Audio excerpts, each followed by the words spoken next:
Always remember, the past is your lesson, the present is your gift, and the future is your motivation. Stay motivated and keep trucking, y'all. Motivate, motivate, motivation, motivation, motivation, motivation, motivation, motivation, motivate, motivate, motivation, motivation, motivation, motivation, motivation, motivation. Hey guys, welcome back to Motivation and Box Trucking. Today we're going to touch on whether or not you should get into this industry at the moment, and is trucking actually failing? Is it over? Is it no hope left for the trucking industry? Now, what I feel like a better question that most people want to really ask is, how lucrative is it to join the logistics industry right now? Not is it over, because I can answer that in the first 30 seconds of the video. Of course, logistics is not over. Trucking is not going anywhere. And it's like the last line when it comes to getting products to customers. You have plane, train, boat, and truck. And truck gets items to the stores, to the customer. So of course it's not going to completely be dead and over. But of course, with the economy where it is, and the fact that there was such an influx of drivers that were introduced to logistics within the past couple of years, it just seems like everyone is quitting. Everyone says it's not worth it, and the bubble has burst, right? If you take a look at this chart with me, between the years of 2020 and 2022, there was a large influx of drivers who were granted their authority from the FMCSA. Now, compared to previous years, even previous decades, this was almost 3 times the amount of carriers being granted an authority than ever seen before. So similar to like a real estate bubble or like the stock market, when things just are artificially inflated, you take a look at it and it just has to come crashing down at some point. And I think at this point, what everyone is witnessing is the bubble bursting on the trucking industry. Like I said, it's not going anywhere, but if people are wanting to come into this industry thinking that they can make quick, easy money, then it's impossible at this moment where we are in the economy. I mean, just understanding where we were in 2020, 2021, and 2022, the whole world was in a pandemic. Stores were shut down. People were afraid to leave their homes, and e-commerce saw an opportunity to grow beyond your wildest imaginations. Like Amazon was putting up warehouses everywhere you turned, fulfillment centers. They were hiring en masse just to be able to accommodate the amount of volume that they were seeing. People are not afraid to leave their homes anymore, and people are being laid off. The economy, inflation, all types of things are just going on right now that weren't in place 2 to 3 years ago. Also, people had stimulus checks, PPP loans, unemployment money. So there was like a safety net, of a financial safety net that people had, and they weren't afraid to spend money. Whereas now, today, people are a little bit more cautious on how they're spending their money and what they're going to buy. So that directly is going to affect what truckers and freight volumes and freight rates are going to look like. So if you're coming into the industry now, or if you just started maybe a year or two ago, and you were used to all of that freight being moved, all of those rates being higher, and the demand for drivers was high, it was easy at that point. It was really easy to come in, and it was really easy to come in and be successful. But now it's time for strategy. Now it's time to buckle down and figure out exactly what it means to actually be a logistics company or owner operator, and understanding what those numbers in like a real time situation looks like. Just touching on the fact that so many people have left the industry now, you can easily do a little bit of research, and that's what I'm gonna pull up now, the FMCSA website, and we can see exactly what the patterns and things were, to see how all of that is now affecting what this market looks like. All right, so I'm pulling up now the FMCSA website, and it's the Motor Carrier Safety Progress Report as of March 31st of last year.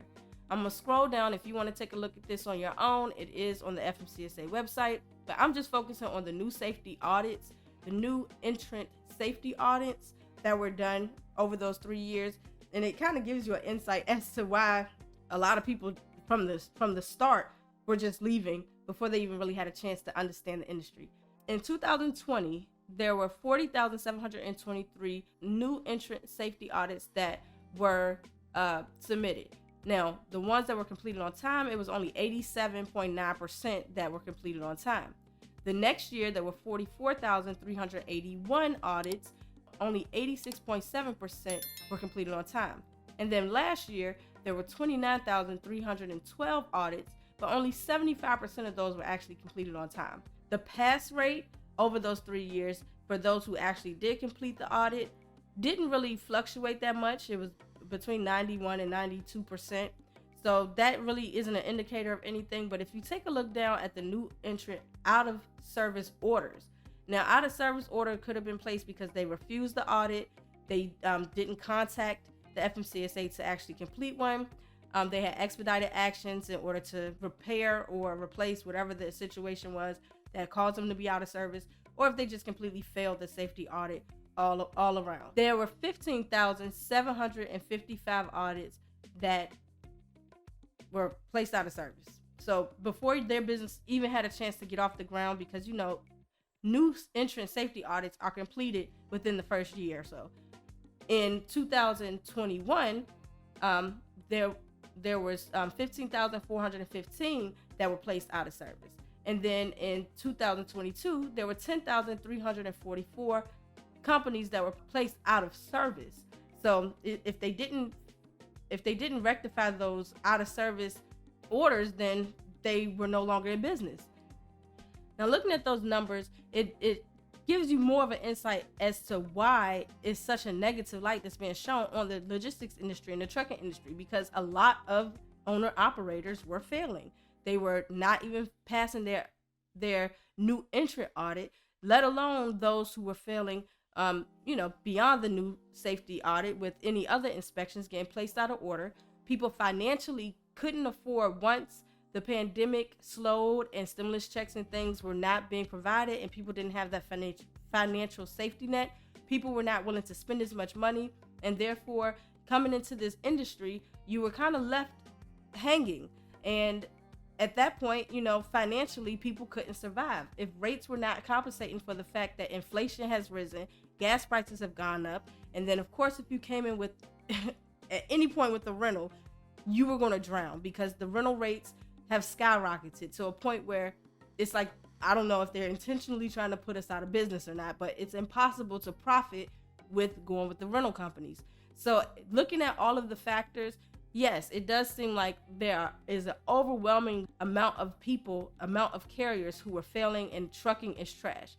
But in all honesty, that's not what it is. If you are coming into this industry now, or if you're within your first or second year, then you now understand what the true expectations are. You need to do your research of what is moving in your area, do your research as to what type of logistics you want to get into, and you have to be a little bit more creative now, because it's not easy street anymore, where it was just so much volume and so much demand for drivers that at this point, most people are not seeing those same numbers, therefore they're not surviving.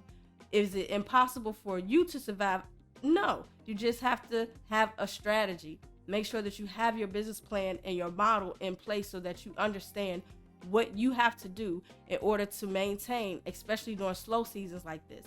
The whole economy is in a recession, almost a depression. People are losing their jobs. People are not going to want to spend money like that. But there are things that are necessities that have to get to people. And you have to put your company in a position to be on the front line to deliver those necessities. All the wants and things like that, even for Amazon, you can see that there are so many changes being made because volume is just not there. If you came in during peak season, you were a little bit spoiled. So now it's like, you're not seeing those same lows, you're not seeing those same rates, and you're like, what do I do? I'm not sure how to handle myself and what options I have for my company to stay afloat. If you understand that coming into this industry is not a get-rich-quick game, it is a marathon at the very least, then you will understand that what you have to do in order to survive might not be the same as what options you had last year and the year before. Also, guys, if we take a look at this Linetree article, which breaks down the statistics of business failure rates in the US, you'll see that on average, the business failure rate in the US within the first year is nearly 20%. The fact that so many businesses are failing is not something that is abnormal. However, business failure rates across different industries definitely failing within the first year. According to this data, which is from the U.S. Bureau of Labor Statistics, transportation and warehousing is actually middle of the road. It's only at 16.2% for the first year failure.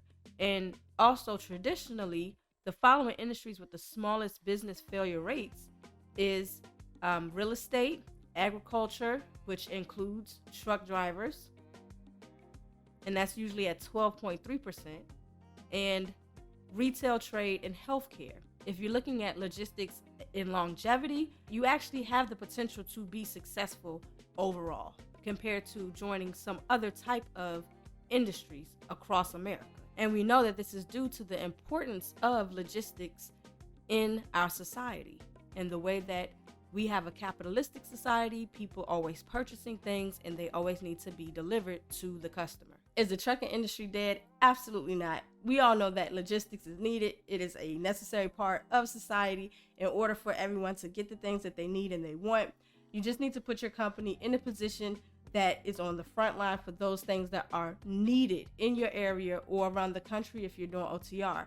Make sure that you are creative, that you're downloading different courier apps, that you're reaching out to different brokers and shippers so that you can expand your network in order to maintain the success of your box truck company. If you are looking to join the industry at this moment, the best thing for you to do is to get some experience. Maybe work for a company that is in trucking already or logistics already. Coming in inexperienced without doing any research is definitely going to be your own roadblock. So do not set yourself up for failure by not doing the proper research in this industry so that you know what is expected of you. Of course, strategy, location. We say it all the time, and it is very important in order for you to be successful and for you to maintain your company during this slow time. Every company has ups and downs. If you need to restructure, if you need to downsize, if you need to scale down, then do not be afraid. It is not a sign of failure. It is a sign of flexibility. So of course, guys, looking at our single owner operator situation, it may be a little scary, but if you keep your head above water right now, then when the economy makes a turn for the better, you're in a position to win again. All right, guys. Of course, I love being here with you, sharing this information with you. Keep your heads up, and of course, stay motivated. Thank you, man. Shoot YouTube videos.